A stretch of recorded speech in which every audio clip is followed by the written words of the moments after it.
For today's video, manabot tag manok kay naghilak na ang manok. Bitaw nagputak-putak ng uban manok.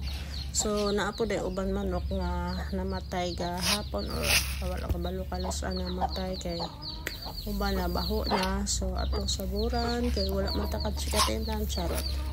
Atong itsikatindan sa mga manok kay luoy kayo.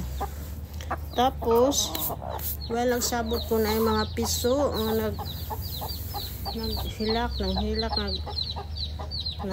sana ay pitin sa mukha nga wala man tay mapiso dahil sa akong saburan sa atong tan-aw do sa taas basi na tuod na miso.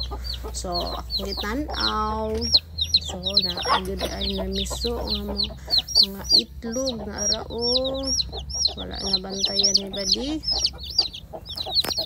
nara kadaghan. So ato anong ibaba kay iyang inahan ilang mama nagbaba man, so ato na silang ibaba tanan. So ako na lang magbaba ani.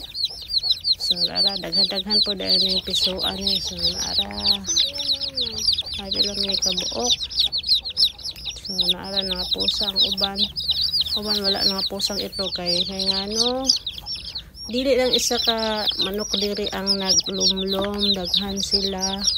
So puli-puli, so wala ikawalo daghang inahanan na naglumlom, puli-puli lang sila di lumlom. So kani siguro saka tong anton nanay to wala tong mama tong nagbaba mo ni akong gipang baba.